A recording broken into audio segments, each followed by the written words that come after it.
Six Flags Magic Mountain is widely considered one of the best amusement parks on the planet, and it's no wonder why. With its insane number of roller coasters, having the most on the entire planet, we can see why people have this opinion. And in today's video, we're going to be ranking all of the roller coasters at Six Flags Magic Mountain. But before we begin, there are two roller coasters at Magic Mountain that I was not able to get on that we won't be including in this ranking. And those two are Magic Flyer, the kiddie coaster that I was too tall to ride because you have to be below 54 inches. And then I also wasn't able to get on Batman because it was closed to make way for the Wonder Woman construction zone. So we're going to skip over the three kiddie coasters I went on and dive into number 14, Gold Rusher. Gold Rusher is your standard aerodynamics mine train. I've been on many aero mine trains. This isn't very different between all the others. It's janky, it's boring, not too intense. It's supposed to be a family coaster, and I agree, it is a family coaster for its height and speed, but I feel like this could actually be too rough for some of the little ones.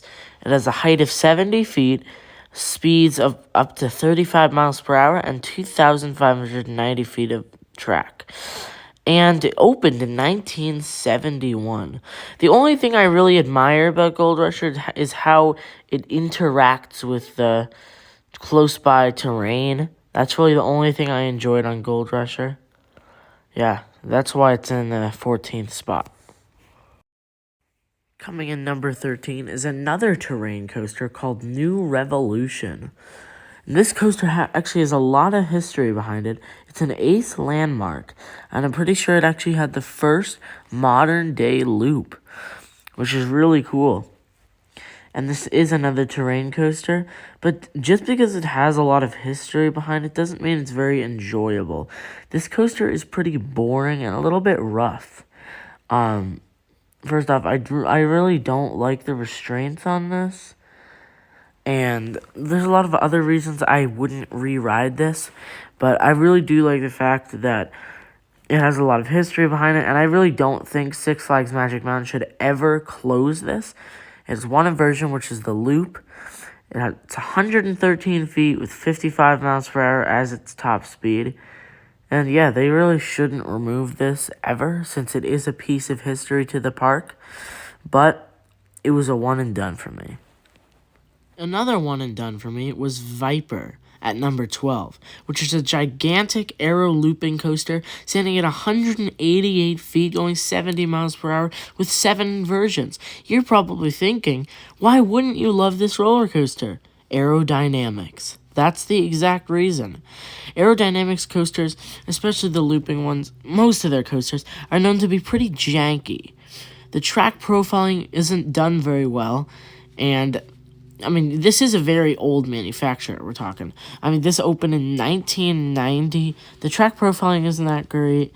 I know it got a refurbishment recently, but I still don't enjoy it. I got a headache. I didn't get any headbanging, but I just don't like the janky experience. Sure, this is a pretty intense roller coaster, pretty forceful, but I really didn't like it that much. It's super fast, it's super tall, but I really didn't like it. I'd much rather ride the aerodynamics coaster situated right next to it, which is X2, which we'll talk about later on in this ranking video. Overall, though, Viper, it wasn't really that great of a coaster. This is the type of coaster that you either really love or really hate, and I really hate Viper. Here's a polarizing coaster. Coming out at number 11 is Riddler's Revenge, a B&M stand-up coaster. The reason it's polarizing is because it's a stand-up coaster, guys. Now, I really like the manufacturer B&M, but this is my least favorite B&M model simply because of the stand-up aspect.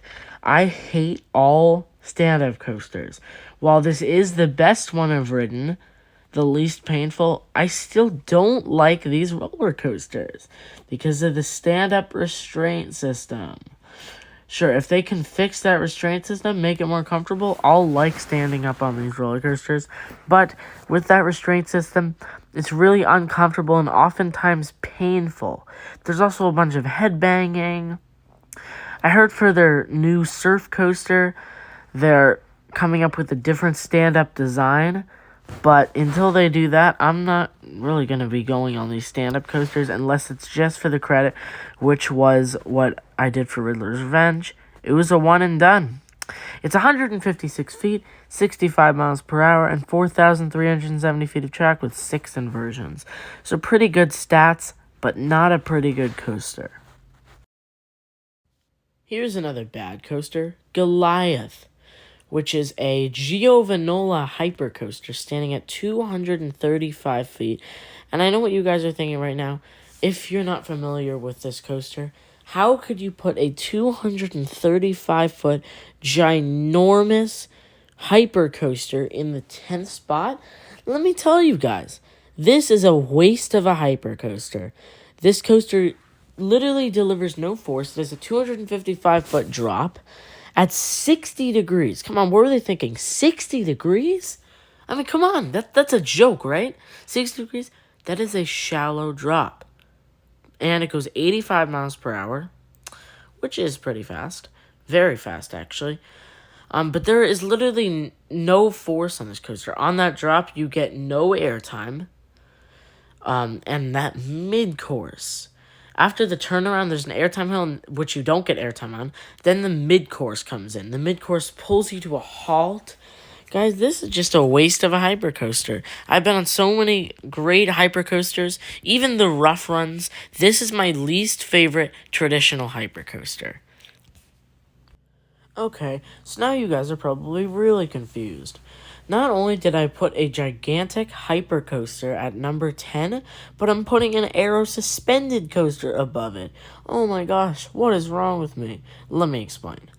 See, Ninja, which is an aero suspended coaster, delivers way more force than Goliath. This is my favorite suspended coaster as of now. I really like the way it interacts with the close by terrain. It's not rough. The restraints don't bother me too much. And this is a pretty enjoyable coaster. It is on the tamer side, but there are some really forceful moments. And I love the cars swinging aspect. There's nothing really to say about Ninja. I really like the terrain aspect. And yeah. Number 8 is Superman Escape from Krypton.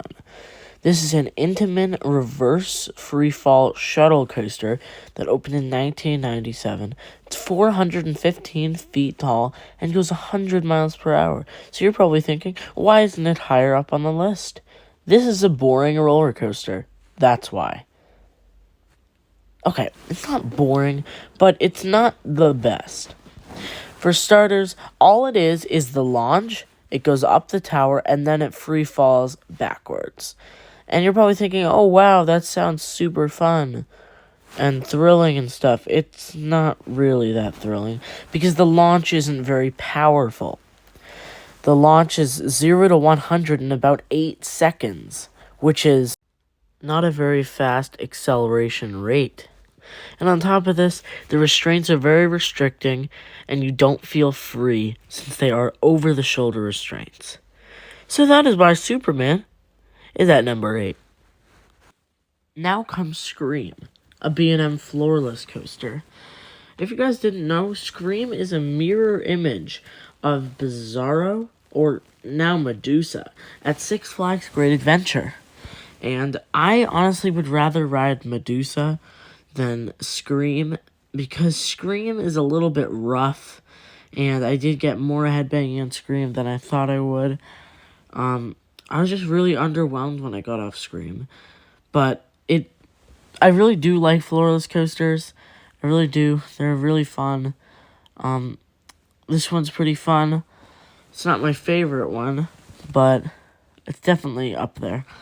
It has a height of 150 feet, 63 miles per hour, and has 7 inversions. And it opened in 2003. So Bizarro, or Medusa, opened first, before Scream.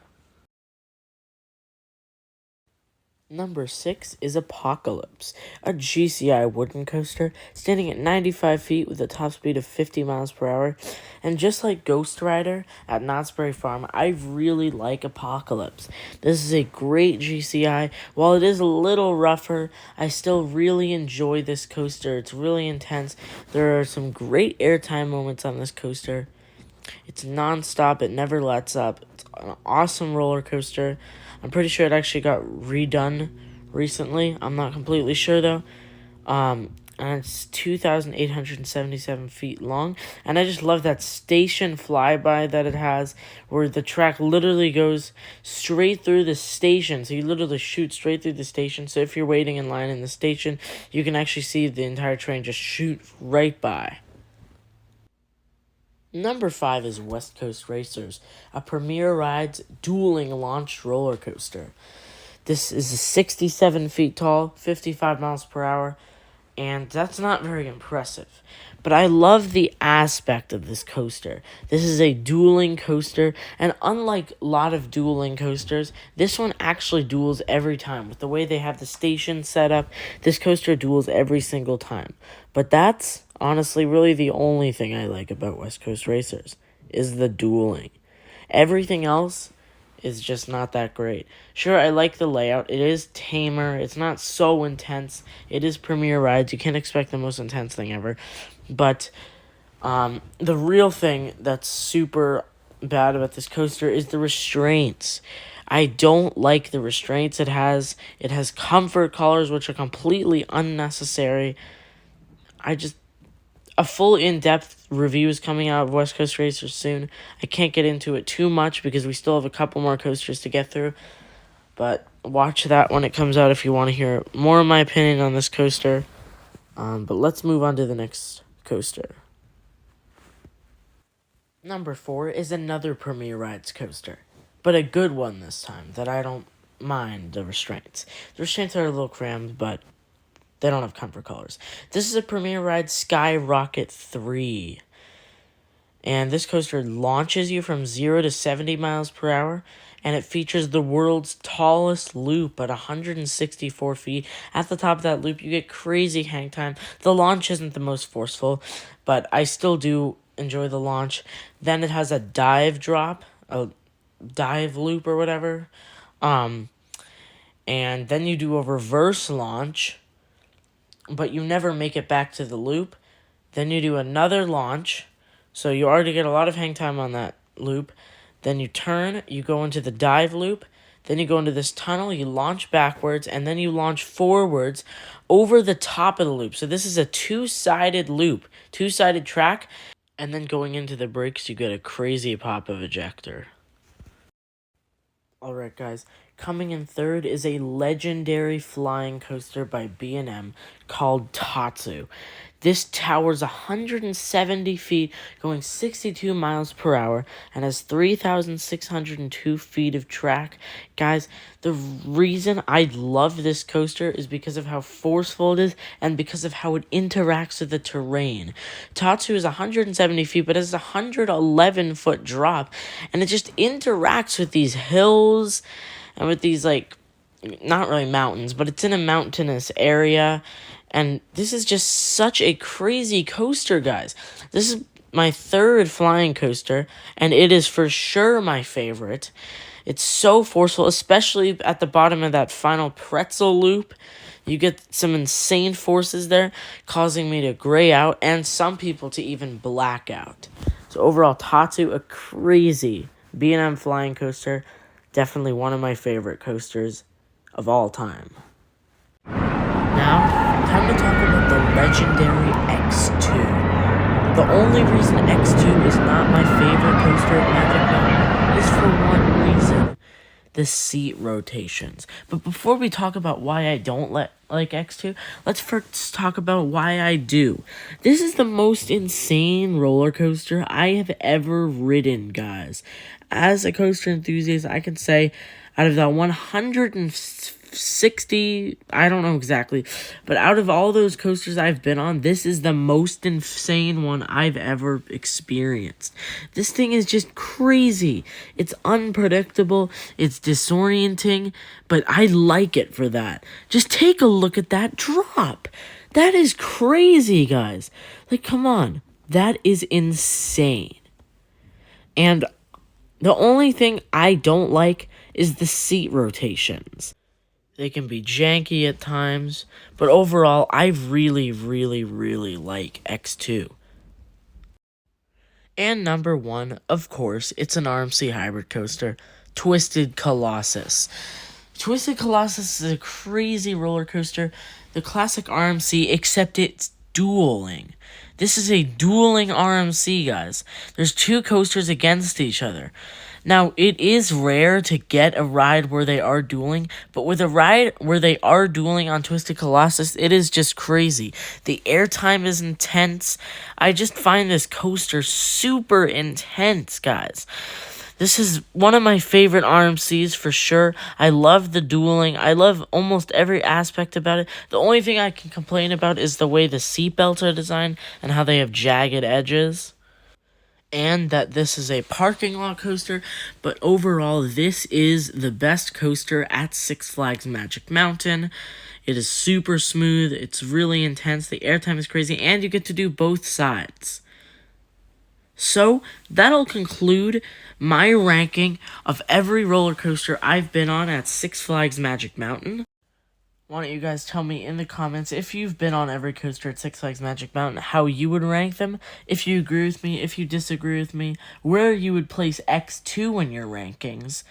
And we have a bunch of new videos coming up as summer is around the corner. I'm going on so many trips, so many vlogs and reviews will come out from that. And as always, guys, stay on the thrill side of life.